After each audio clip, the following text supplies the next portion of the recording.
Hello नमस्कार दोस्तों, आप सभी का स्वागत है लक्ष्य क्लासेज के डिजिटल प्लेटफॉर्म पे।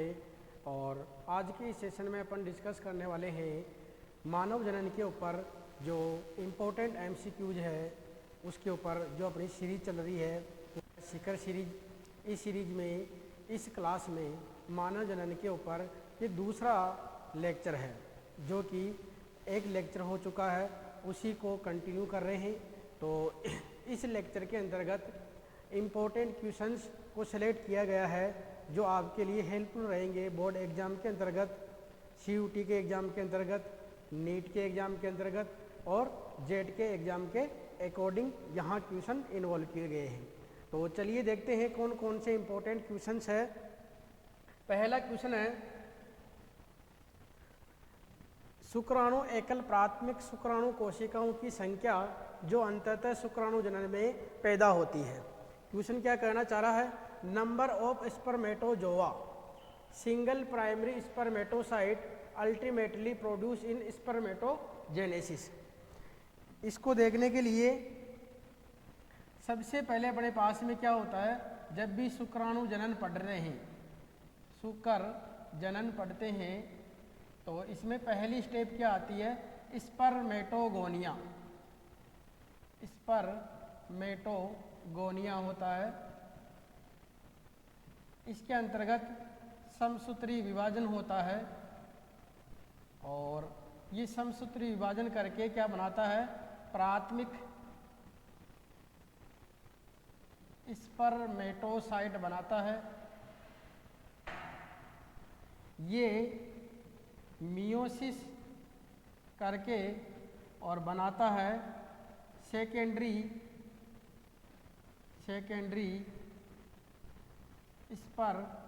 स्पर्मेटोसाइट, और ये मियोसिस सेकेंड करके और बनाता है स्पर्मेटिड, और स्पर्मेटिड कन्वर्ट होता है स्पर्म के अंतर्गत। ध्यान रखना है, जैसे ही मियोसिस होगा तो इनकी संख्या कितनी बनेगी, 2। फिर जैसे ही मियोसिस सेकेंड होगा तो ये कितने बनाएंगे, 2। और अंत में इनसे क्या बनेगा, स्पर्म का फॉर्मेशन होगा। चारों ही क्या करेंगे, 4 शुक्राणु का निर्माण करेंगे। अब क्वेश्चन क्या कहना चाह रहा है वो देखते हैं। एक शुक्राणु एकल प्राथमिक शुक्राणु कोशिकाओं की संख्या जो अंततः शुक्राणु जनन में पैदा होती है। स्पर्मेटोजोआ यानी कितने स्पर्मेटोजोआ है जो कि सिंगल प्राइमरी स्पर्मेटोसाइट से प्रोड्यूस होंगे।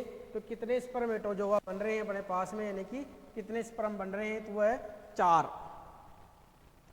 नेक्स्ट क्वेश्चन है, शुक्राणु जनन के दौरान पोषण के लिए कशेरुक वर्षण में शुक्राणु परशु किससे संलग्न हो जाते हैं। यानी कि शुक्राणु परशु जो कि स्पर्मेटिड, ये पोषण लेने के लिए किसके अंदर धस जाते हैं, तो ध्यान रखना है सर्टोली कोशिकाओं में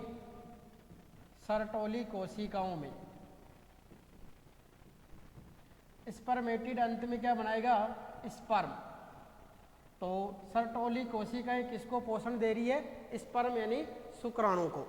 तो शुक्राणु कोशिकाएं, सर्टोली कोशिकाएं, इसमें आंसर अपना सर्टोली कोशिकाएं। ध्यान रखना, सर्टोली कोशिकाओं का मुख्य कार्य क्या है, पोषण प्रदान करना। तो जब भी पोषण पर की बात आए तब एक ही आंसर है, वो कौन सा है, सर्टोली कोशिकाएं। नेक्स्ट क्वेश्चन है, फॉलिकुलर अट्रेसिया पुटकीय जीर्णता क्या होती है। यानी कि जब जो भ्रूण अवस्था होती है, फीमेल में बात करें, फीमेल के अंतर्गत क्या होता है, जब भ्रूणीय अवस्था होती है तो इस भ्रूणीय अवस्था में क्या बनते हैं, ऊगोनिया बनते हैं। ऊगोनियों का निर्माण होता है और ये ऊगोनिया क्या करता है, अपने चारों तरफ एक आवरण विकसित कर लेता है और जो आंतरिक संरचना है उसको तो बोल रहे हैं प्राथमिक अंडक, और इस पूरी संरचना को बोलते हैं प्राथमिक पुट्टक। ये प्राथमिक पुट्टक प्रोफेज पस्ट के अंतर्गत जाके और रुक जाते हैं, यानी कि इनके अंतर्गत जो अर्धसूत्री विभाजन हो रहा है वो प्रोफेज पस्ट अवस्था के अंतर्गत जाके और रुक जाता है। तो यहाँ यानी कि ये घटना कब की हो रही है? जन्म तक। अब ध्यान रखना है, जन्म से लेकर और यौवनावस्था तक, जन्म से लेके और यौवनारंभ तक क्या होता है, जो प्राथमिक पुट्टक है ये नष्ट होने लगते हैं और इनकी जो संख्या है, संख्या रह जाती है इनकी 60 से 80 हजार प्रति अंडाशय। एक अंडाशय में इनकी संख्या कितनी रह जाती है? 60 से 80 हजार। तो जो ये नष्ट होने की प्रक्रिया है इसमें नष्ट कौन हो रहे हैं? प्राथमिक पुट्टक। तो यहाँ क्वेश्चन क्या है? पुट्टकीय जीर्णता यानी फॉलिकुलर अट्रेसिया के अंतर्गत क्या हो रहा है? पुट्टक नष्ट हो रहा है। तो पीत पिंड का गठन, पुट्टकों का अपघटन, ग्रैपी पुट्टक का निर्माण या पुट्टकों की संख्या में वृद्धि। अपघटन होगा तो संख्या तो घटेगी, पुट्टकों का निर्माण नहीं हो रहा, क्या हो रहा है? पुट्टकों का अपघटन, डीजनरेशन ऑफ फॉलिकल्स की घटना होती है, उसको क्या करें? फॉलिकुलर अट्रेसिया कह रहे हैं। नेक्स्ट क्वेश्चन है, आतर्व चक्कर किसके बंद होने के साथ प्रारंभ होता है? आतर्व चक्कर किसके बंद होने के साथ प्रारंभ होता है? तो ध्यान रखना, आतर्व चक्कर, आतर्व चक्कर, आतर्व चक्कर कितने दिनों का हो रहा है? 28 से लेके और 29 दिन की जो घटना हो रही है वो कहलाता आतर्व चक्कर। आतर्व चक्कर में कौन कौन सी स्टेज होती है? तो पहली होती है आतर्व अवस्था या रक्तस्राव अवस्था, दूसरी होती है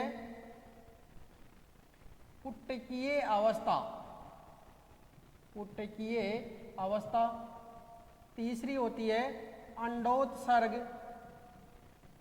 अंडोत्सर्ग अवस्था, और चौथी अवस्था होती है ल्यूटियल, ल्यूटियल प्रावस्था। अब क्या कह रहा है? आतर्व चक्कर किसके बंद होने के साथ प्रारंभ होता है? यहाँ आतर्व यानी रक्तस्राव में क्या होता है? जो गर्भाशय का अंतःस्राव होता है, गर्भाशय अंतःस्तर होता है ये, और इसकी जो वाहिकाएं होती है ये वाहिकाएं टूट के और ब्लड के रूप में बाहर निकलने लगती है। तो आतर्व चक्कर किसके बंद होने के साथ प्रारंभ होता है? तो यानी कि जब एक आतर्व चक्कर पूरा हो जाता है, तो जब ये टूटना बंद हो गए, तो यानी कि रक्त वाहिकाओं के साथ जो अंतः गर्भाशय स्तर होता है उसके साथ ही क्या होता है? प्रारंभ हो जाता है। तो पहली स्टेज में क्या है? रक्त वाहिकाओं के साथ जो अंतः गर्भाशय स्तर है वो टूट के और बाहर आने लगता है, यानी कि ब्लड निकलने लगता है, जो कि होता है 0 से और 5 दिन की अवस्था है। इसमें क्या होता है? पुट्टकों का विकास होता है, पुट्टकों का विकास होता है। ये अवस्था होती है 6 दिन से लेके और 13 दिन तक। अंडोत्सर्ग में क्या होता है? अंडाणु उत्सर्जित होता है। कौन से दिन होती है? 14वें दिन, और ये 15 से लेके और 28 दिन तक होती है, और इसमें क्या होता है? पीत पिंड का निर्माण होता है, पीत पिंड का निर्माण होता है। नेक्स्ट क्वेश्चन है, Graafian follicle of ovary secretes which are hormone अंडाशय का ग्रापी जो पुटक है वो कौन सा हार्मोन स्रावित करता है? तो स्रावित करता है प्रोजेस्टेरोन हार्मोन। ध्यान रखना अपने को, जो ग्रापी पुटक होता है, ग्रापी पुटक, यहां LH सर्ज की कंडीशन आने के कारण ये एक तो अंडाणु में विभाजित हो जाता है, यानी अंडाणु बन जाता है, और दूसरा जो इसका खोल रहता है, जो आवरण है, ये खोल क्या करता है?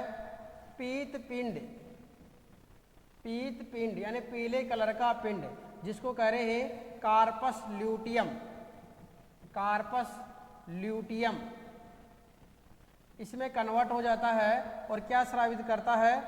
ये स्रावित करने लगता है प्रोजेस्टेरोन हार्मोन, प्रोजेस्टेरोन हार्मोन स्रावित करना लगता है, जो कि गर्भाशय स्तर पे जाके और उसको तैयार करने का कार्य करता है।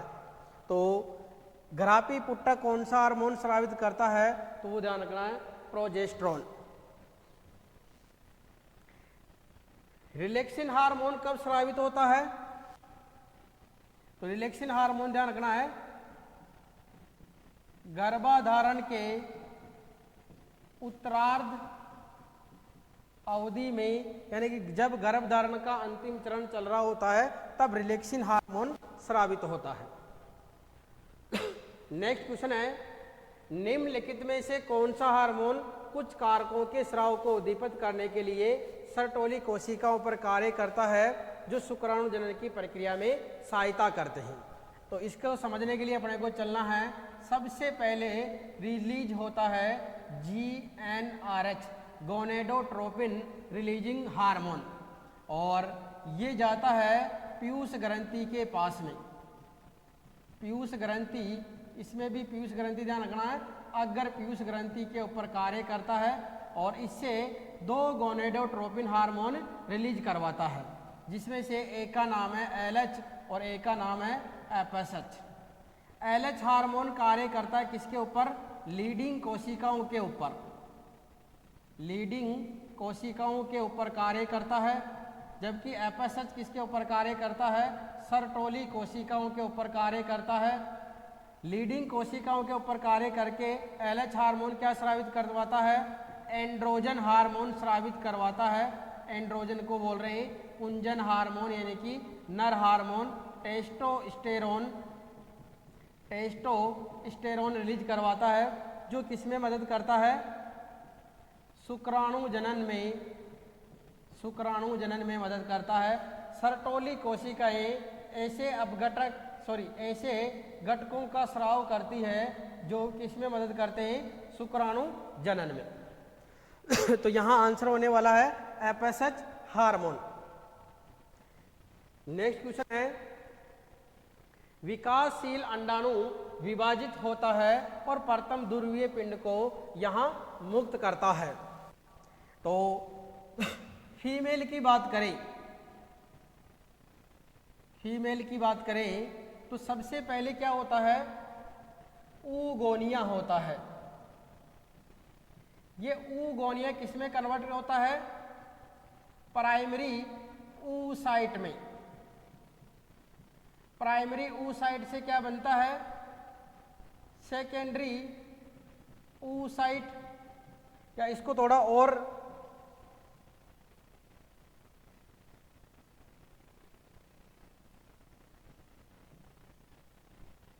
सबसे पहले फीमेल के अंतर्गत क्या घटना हो रही है? फीमेल की बात करें तो सबसे पहले अपने पास में था ऊगोनिया। ऊगोनिया कन्वर्ट हो गया किसमें? प्राथमिक पुटक में। प्राथमिक पुटक कन्वर्ट हो जाता है किसमें? द्वितीयक पुटक में। और द्वितीयक पुटक कन्वर्ट हो जाता है तृतीय पुटक में। अब तृतीयक जो पुटक है इसके अंतर्गत मियोसिस पूरा हो जाता है, फर्स्ट और ये दो संरचनाएं बना लेता है। एक तो है द्वितीयक अंडक और दूसरा प्रथम ध्रुवीय काई। द्वितीयक अंडक विकसित हो जाता है किसमें? ग्रापी पुट्टक में, ग्रापी पुट्टक में। और ग्रापी पुट्टक के ऊपर हार्मोन काम करता है कौन सा? LH। और ये क्या कर देता है? एक तो द्वितीयक अंडक को रिलीज कर देता है और साथ में जो खोल बचा हुआ रह जाता है, ये खोल क्या बना देता है? ये बना देता है कार्पस ल्यूटियम। Corpus luteum. द्वितीयक अंडक को ही अपन सामान्य रूप से अंडाणु कहते हैं। अंडक यानी oocyte। और जब ये निषेचन होने लगता है, जब निषेचन होता है तब ये क्या करता है? एक तो अंडाणु उत्पन्न करता है और उसके साथ में द्वितीयक ध्रुवीय पिंड या काई उत्पन्न करता है। तो ये अपने को प्रक्रिया जान रखनी है। तो यानी कि विकासशील अंडाणु विभाजित कब होता है? तो कौन सी अवस्था में होता है? तृतीयक पुट्टक से, यानी कि अपना जो अंडाणु है तृतीयक पुट्टक से प्रथम ध्रुवीय पिंड अलग हो जाता है और द्वितीयक अंडक अलग हो जाता है। द्वितीयक अंडक एक आवरण विकसित करके और ग्रापी पुट्टक बन जाता है और ये ग्रापी पुट्टक टूट के और द्वितीयक अंडक और कार्पस ल्यूटियम में विभाजित हो जाता है। नेक्स्ट क्वेश्चन है, प्रसव के दौरान गर्भ से तीव्रता किसकी निर्मुक्ति को प्रेरित करता है? फेटल इंजेक्शन रिफ्लेक्स किसको ट्रिगर करता है? एस्ट्रोजन की बढ़ती हुई मात्रा और अपराध से प्रोजेस्टेरोन की घटती मात्रा को, एस्ट्रोजन की घटती मात्रा और अपराध से प्रोजेस्टेरोन की बढ़ती मात्रा को मात्रज पीयूषिका से ऑक्सीटोसिन हार्मोन। यानी ध्यान रखना है, जो प्रसव प्रक्रिया होती है, प्रसव प्रक्रिया के लिए संकेत कहाँ से आते हैं? तो संकेत ध्यान रखना दो जगह से आते हैं। एक तो है अफरा और एक है भ्रूण, जो पूर्ण विकसित भ्रूण है। और ये संकेत क्या करते हैं? गर्भाशय में संकुंचन उत्पन्न करते हैं, गर्भाशय में संकुंचन उत्पन्न करते हैं। इनको ही क्या कह रहे हैं? फीटल इजेक्शन रिफ्लेक्स कह रहे हैं। इन्हीं को क्या कहते हैं? फीटल इजेक्शन रिफ्लेक्स कह रहे। ये कहाँ काम करते हैं? ये पीयूष ग्रंथि के ऊपर काम करते हैं और कौन सा हार्मोन स्रावित करवाते हैं? ऑक्सीटोसिन, ऑक्सीटोसिन हार्मोन स्रावित करवाते हैं, जिसके कारण क्या होते हैं? गर्भाशय में और तीव्र संकुंचन उत्पन्न होते हैं। तो ध्यान रखना, यानी कि फीटल इजेक्शन रिफ्लेक्स से कौन सी? ऑक्सीटोसिन हार्मोन रिलीज कर रहा है, पीयूषी का मतलब पीयूष ग्रंथि से। नेक्स्ट क्वेश्चन है, मनुष्यों में परिपक्व शुक्राणुओं को संग्रहित किया जाता है। तो शुक्राणुओं का जो संग्रहण है वो कहाँ किया जाता है? अधिवर्षण एपिडिडीमिस के अंतर्गत शुक्राणुओं का संग्रहण किया जाता है। Mature sperm in humans are store कहाँ किए जाते हैं? तो अधिवर्षण एपिडिडीमिस के अंतर्गत इनका संग्रहण किया जाता है। नेक्स्ट क्वेश्चन है, किस हार्मोन की मात्रा में अचानक गिरावट से आथर्व चक्र शुरू होता है? अब ध्यान रखना, आथर्व चक्र कब शुरू होगा? तो इसको समझने के लिए थोड़ा सा ध्यान रखना, जब अपन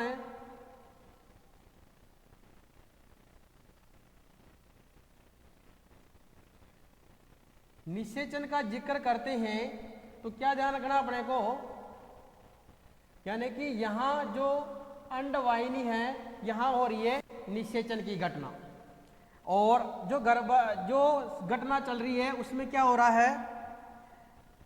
14वें दिन के अंतर्गत क्या हो गया है?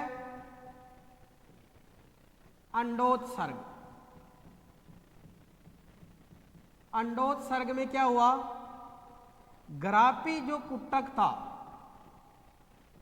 ग्राफी पुटक से दो संरचनाएं बनी। एक तो बनी कौन सी, कार्पस ल्यूटियम, और दूसरा द्वितीयक अंडक। ये द्वितीयक अंडक कहाँ चला गया, अंडवाहिनी के अंतर्गत, और कार्पस ल्यूटियम कहाँ चला गया, गर्भाशय के अंतः स्तर पे। यदि निषेचन नहीं होता है तो ये कार्पस ल्यूटियम क्या होता है, डीजनरेट, अपहासित होने लग जाता है, और जो प्रोजेस्टेरोन हार्मोन है, कौन सा हार्मोन, प्रोजेस्टेरोन जो हार्मोन है, इसका लेवल गिर जाता है, इसका स्राव बंद हो जाता है। तो किस हार्मोन की मात्रा में अचानक गिरावट से आतर्व चक्कर शुरू हो जाता है, तो यानी कि दोबारा, यानी कि जब निषेचन नहीं होगा तो कार्पस ल्यूटियम क्या होगा, नष्ट होगा, प्रोजेस्टेरोन का स्राव क्या होगा, डिक्रीज होगा, और जो गर्भाशय का अंत स्तर है और जो वहाँ वाहिकाएं हैं और ये जो अंडाणु हैं, ये तीनों मिलके ब्लड के साथ में बाहर निकलने लगेंगे, यानी आतर्व चक्कर की शुरुआत कर देंगे। तो कौन से हार्मोन में गिरावट होगी, तो प्रोजेस्टेरोन हार्मोन के अंतर्गत गिरावट होने से आतर्व चक्कर की शुरुआत मानी जाती है। नेक्स्ट क्वेश्चन है, निम्नलिखित में से कौन सा शुक्राणुओं के परिवहन के लिए सही मार्ग को दर्शाता है। तो इसके लिए अपने को ध्यान रखना है, यदि एक वर्षन का काट काट के देखे अपन, तो इसके अंतर्गत क्या संरचना दिखती है, इसमें सबसे पहले वर्षण पालिकाएं होती है, वर्षण पालिकाएं, और इन वर्षण पालिकाओं के अंतर्गत शुक्र जनक नलिकाएं होती है। इनके अंतर्गत क्या होती है, शुक्र जनक नलिकाएं होती है। इनकी संख्या 1 से 3 तक होती है, 1 से 3 तक इनकी संख्याएं होती है। और ये जितनी भी शुक्र जनक नलिकाएं हैं, ये सभी यहाँ निकल के और इसके सेंटर में एक जाल का निर्माण करती है। इस जालक को कहते हैं अपन रेटे टेस्टीज। इसको क्या कहते हैं, रेटे टेस्टीज वर्षण जालिका, वर्षण जालिका। फिर यहाँ से 15 से 20 नलियों का जो समूह होता है, ये बाहर निकलता है वर्षण से। कितना, 15 से 20। तो इसको कह रहे हैं वासा इफ्रेंसिया। और फिर ये जो वासा इफ्रेंसिया है, ये इस वर्षण के चारों तरफ लिपट के और एक कुंडलित संरचना का निर्माण कर लेती है। इस कुंडलित संरचना को कहते हैं अधिवर्षण। इसको कह रहे हैं अधिवर्षण। और फिर यहाँ से ये एक मुख्य नलिका का निर्माण कर लेता है, जिसको कह रहे हैं वासा, वासा डिफरेंशिया। तो अपने को सीक्वेंस ध्यान रखनी है, शुक्र जनक नलिकाओं से रेटे टेस्टिस में, रेटे टेस्टिस से वासा इफ्रेंशिया में, फिर एपिडिडिस में, और फिर वासा डिफरेंशिया में। तो रेटे टेस्टिस सभी में लिखा हुआ है। फिर है इप्रेंट डक्टलेस, यानी कि वासा इफ्रेंशिया। फिर है एपिडिडिमस, एपिडिडिमस, और फिर कौन सा है, वासा डिफरेंस। यानी कि पहला ही जो क्वेश्चन ऑप्शन है वो सही है। वर्षण जालिका अपवाही वाहिनिकाएं, जिनको अपन कह रहे हैं वासा इफ्रेंशिया। फिर है अधिवर्षण, और फिर है शुक्र वाहिका यानी वासा डिफरेंशिया के द्वारा, यानी कि ये जनन मार्ग में पहुंच जाएगा। तो ये सीक्वेंस ध्यान रखनी है। HCG, HPL, एस्ट्रोजन, प्रोजेस्टेरोन जैसे अनेक हार्मोन किसके द्वारा उत्पन्न होते हैं। तो ये पहले भी बोर्ड में क्वेश्चन आया हुआ है RBSc में, ये है अफरा के द्वारा। इनका पूरा नाम भी ध्यान रखना अपने को, HCG human chorionic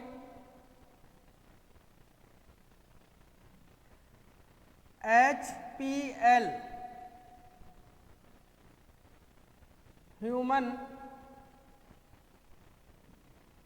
placental lactogen hormone. तो ये सभी हार्मोन किसके द्वारा स्रावित हो रहे हैं? अफरा के द्वारा, प्लेसेंटा के द्वारा ये रिलीज हो रहे हैं।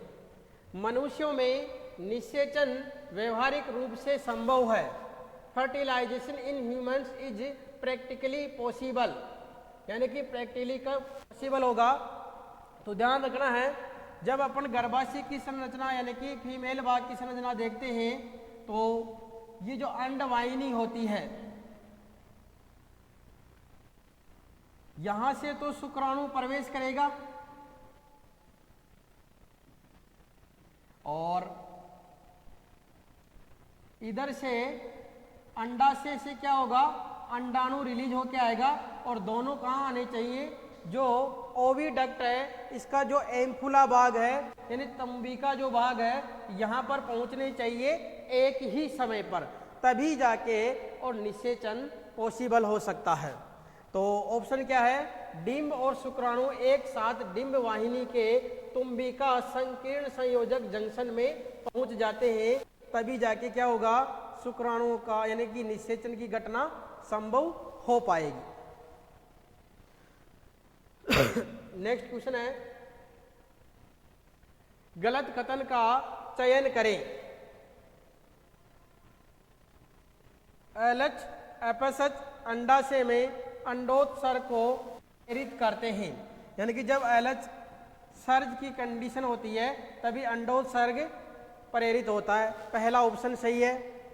एलएच एंड एपेसच पुटक प्रावस्था के दौरान धीरे धीरे कम हो जाते हैं, तो ये कम नहीं होते हैं और इनकी मात्रा क्या होती है? बढ़ जाती है। ये भी अपने पीक लेवल के ऊपर स्रावित होने लगते हैं। तो गलत कौन सा है? गलत है सेकेंड ऑप्शन, बाकी सभी ऑप्शन है वो सही है। एपेसच किसके ऊपर कार्य करता है? सर्टोली कोशिकाओं के ऊपर, और कुछ ऐसे घटक स्रावित करवाता है जो शुक्राणु जनन में मदद करते हैं। एलएच लीडिंग कोशिकाओं पर कार्य करता है और क्या स्रावित करवाता है? एंड्रोजन का स्राव करवाता है, यानी टेस्टोस्टेरोन का स्राव करवाता है।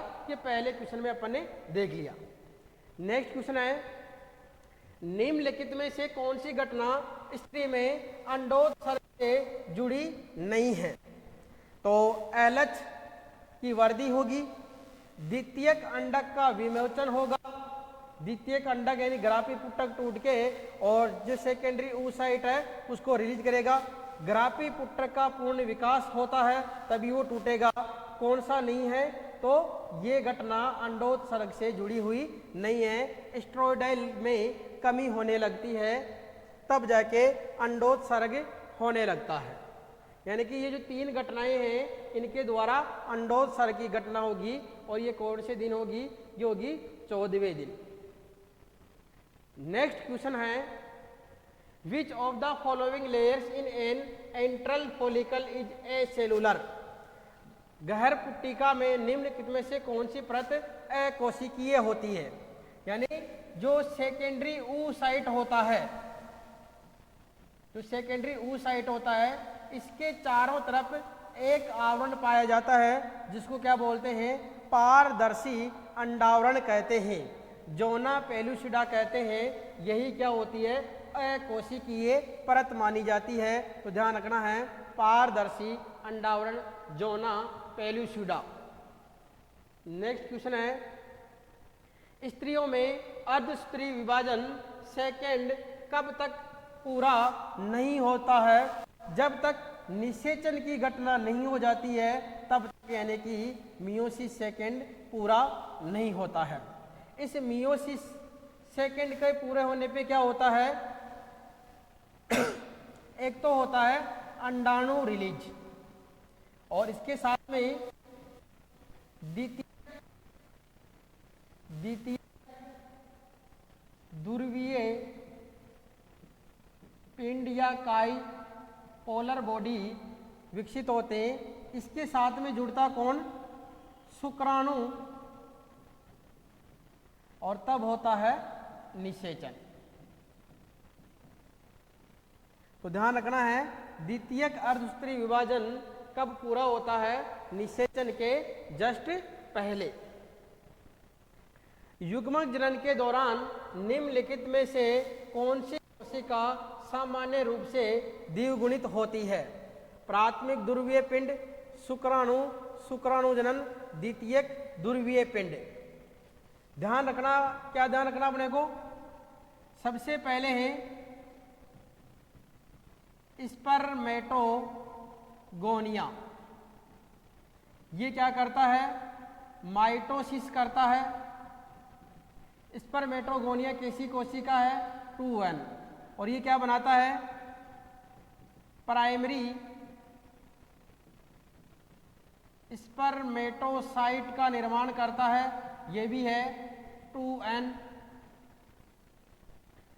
ये करता है मियोसिस फर्स्ट और क्या बना देता है? Secondary spermatocyte. ये भी है अगुणित प्रकार की। इससे क्या बन जाते हैं? स्पर्मेटिड। ये भी होते हैं अगुणित और इनसे बन जाते हैं स्पर्म या स्पर्मेटोजोआ और ये भी होते हैं अगुणित। तो शुक्राणु जनन यानी जो स्पर्मेटोगोनिया होते हैं ये कैसे होते हैं? 2n होते हैं। शुक्राणु अगुणित होते हैं। प्राथमिक ध्रुवीय पिंड ये अगुणित होता है और द्वितीयक ध्रुवीय पिंड ये भी अगुणित होता है। शुक्राणु अगुणित होता है और शुक्राणु जनन यानी स्पर्मेटोगोनिया द्विगुणित होता है। नेक्स्ट क्वेश्चन है, मानव नर में प्रजनन और मूत्र प्रणाली की साझी अंत्यवाहिनी है, यानी कि प्रजनन और मूत्र का साझा मार्ग कौन सा है? तो है मूत्र मार्ग, यूरेथ्रा। यानी कि जनन जो वीर्य का निर्गमन होता है उसका मार्ग भी यही है और जो मूत्र का निर्गमन होता है इसका मार्ग भी एक ही है। यानी एक ही छिद्र होता है मूत्र मार्ग में जिसके मार्ग से ये दोनों चीजें बाहर निकलती हैं। तो यूरेथ्रा मूत्र मार्ग ध्यान रखना है। नेक्स्ट क्वेश्चन है, स्तनधारी पीत पिंड। पीत पिंड किसको कहा है? कार्पस ल्यूटियम को। तो पीत पिंड का मुख्य कार्य किसका उत्पादन करना है? कार्पस ल्यूटियम किसका स्राव करता है? प्रोजेस्टेरोन हार्मोन का। प्रोजेस्टेरोन हार्मोन का। तो उत्तर है प्रोजेस्टेरोन हार्मोन। नेक्स्ट क्वेश्चन है, किसकी कमी से मासिक धर्म का प्रवाह होता है? ये पहले भी बता दिया। कौन सा है? Progesterone hormone. कैसे? ध्यान क्या पड़ेगा? क्या घटना ये बताई?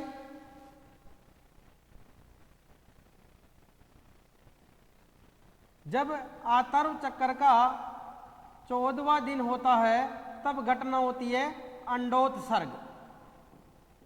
अंडोत्सर्ग इसमें क्या होता है? सेकेंडरी oocyte और कार्पस ल्यूटियम ये बनते हैं। कार्पस ल्यूटियम स्राव करके प्रोजेस्टेरोन का स्राव करके और कहाँ पहुंच जाता है? गर्भाशय के एंडोमीट्रियम में और ये गर्भाशय के अंतःस्तर को तैयार करने लगता है। ये सेकेंडरी oocyte कहाँ? अंडवाहिनियों में चला जाता है और यदि निषेचन हो जाता है तो आगे की घटना प्रारंभ हो जाती है, यानी कि कार्पस ल्यूटियम नष्ट नहीं हो पाता। जब निषेचन नहीं हो पाता है तब ये कार्पस ल्यूटियम डीजनरेट होने लगता है तो प्रोजेस्टेरोन का स्राव भी कम हो जाता है। यानी कि प्रोजेस्टेरोन नहीं होने के कारण क्या होता है? निषेचन संपन्न नहीं हो पाया और निषेचन नहीं हुआ तो यानी कि जो अंतःस्तर है और वाहिकाएं और जो द्वितीयक अंडाणु हैं ये बाहर आने लगते हैं। निम्नलिखित में से कौन सा अफरा का कार्य नहीं है? तो ध्यान रखना है, भ्रूण को ऑक्सीजन और पोषक तत्वों की तो क्या करेगा? आपूर्ति करवाएगा और जो भ्रूण श्वसन प्रक्रिया करेगा तो उसमें CO2 निकलेगी और कुछ अवशिष्ट पदार्थ होंगे, इनको बाहर निकालने का कार्य करता है। एस्ट्रोजन का स्राव करता है अफरा, पहले अपन ने कार्य में पढ़ा था। कौन सा कार्य नहीं करता है? प्रसव के दौरान ऑक्सीटोसिन का स्राव करता है। तो ऑक्सीटोसिन का स्राव कौन करता है? पीयूष ग्रंथि करती है। और किसके कारण? फीटल रिजेक्शन रिफ्लेक्स के कारण ये ऑक्सीटोसिन स्रावित होने लगता है। नेक्स्ट क्वेश्चन है, प्रसव के लिए संकेत कहाँ से मिलते हैं? तो अफरा और पूर्ण विकसित भ्रूण दोनों से इसके संकेत मिलते हैं। इसके बाद में क्या होती है? ये संकेत के कारण क्या होता है? मात्र पीयूषिका का स्राव होने लगता है और फिर दर्द उत्पन्न होता है, जिसके कारण इसका लेवल और बढ़ने लग जाता है। तो संकेत दोनों जगह से मिल रहे हैं, एक तो है प्रसव और एक तो है अपरा और एक है भ्रूण। यदि किसी कारण से मानव प्रजनन प्रणाली में शुक्रजनक नलिकाएं अवरुद्ध हो जाती है तो युग्मकों का परिवहन नहीं होगा। अभी क्या बताया था मैंने? इसके अंतर्गत होते हैं वर्षण पालिकाएं, और वर्षण पालिकाओं के अंतर्गत क्या थी? शुक्रजनक नलिकाएं। ये नलिकाएं मिलके क्या बना रही थी? रेटे टेस्टिज। और यहाँ से फिर वासा इफ्रेंसिया, फिर क्या बना रही थी? एपिडिडीमस, और एपिडिडीमस से वासा डिफरेंशिया, वासा डिफरेंशिया और एपिडिडीमस। अब कह रहा है ये शुक्रजनक नलिकाएं अवरुद्ध हो जाए तो यानी कि जो युग्मक बने यानी कि जो शुक्राणु बने हैं इनका परिवहन कहाँ से कहाँ तक नहीं होगा। तो ध्यान रखना, शुक्रजनक नलिकाएं यहाँ से चल रही है, अभी ये नलिकाएं चल रही है, तो यहाँ ऑप्शन देखो एपिडिडीमस टू वासा डिफरेंशिया, यानी यहाँ से लेके और यहाँ तक नहीं होगा। ओवेरी टू यूट्रस, तो शुक्राणु का नाम आया है तो ओवेरी का कोई लेना देना नहीं है, वेजाइना का कोई लेना देना नहीं है। टेस्टिज टू एपिडिडीमस, यानी कि वर्षण से एपिडिडीमस में इसका स्थानांतरण नहीं होगा। ध्यान रखना अपने को, टेस्टिज से एपिडिडीमस में यानी कि जो वर्षण है, ये जो वर्षण की संरचना है, यहाँ से अधिवर्षण में ये स्थानांतरित नहीं होंगे। अधिवर्षण नहीं, वर्षण से शुक्रवाहिका यानी एपिडिडीमस में इनका स्थानांतरण नहीं होगा। नेक्स्ट क्वेश्चन है, सर्टोली कोशिकाएं किसमें पाई जाती है? तो जो सेमनीफेरस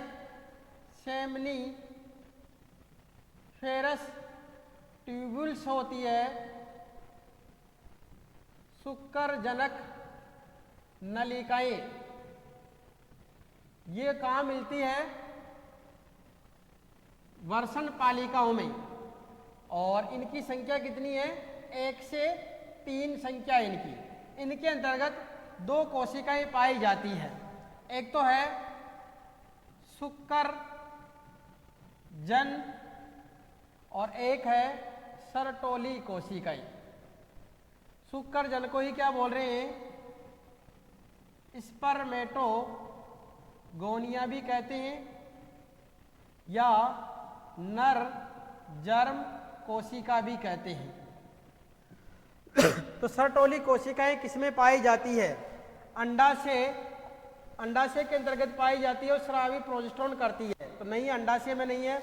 अधिवृक्क वलकुट में और एड्रिनलिन का स्राव करती है, नहीं है।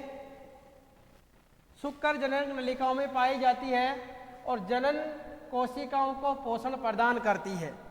इनका कार्य क्या है?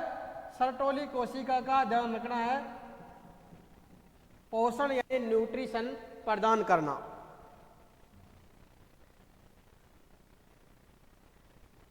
ये है अपने मानव जनन से संबंधित 25 क्वेश्चन का सॉल्यूशन अपन ने पहले कर लिया। तो इस मानव जनन से संबंधित को 50 MCQs का सॉल्यूशन करवाया है, जो कि आपके लिए चाहे बोर्ड एग्जाम हो, चाहे नीट का एग्जाम हो, चाहे आपके फिर CUT का एग्जाम हो, चाहे जेट का एग्जाम हो, इन सभी एग्जामों के अंतर्गत क्वेश्चन 100 यहाँ से इम्पोर्टेंट आप तो इन क्लास अपने दोस्तों के शेयर कीजिए, जिससे कि उनका भी जो जो डाउट में बना हुआ है वो क्लियर हो सके और वो अपनी तैयारी को चार चांद लगा सके।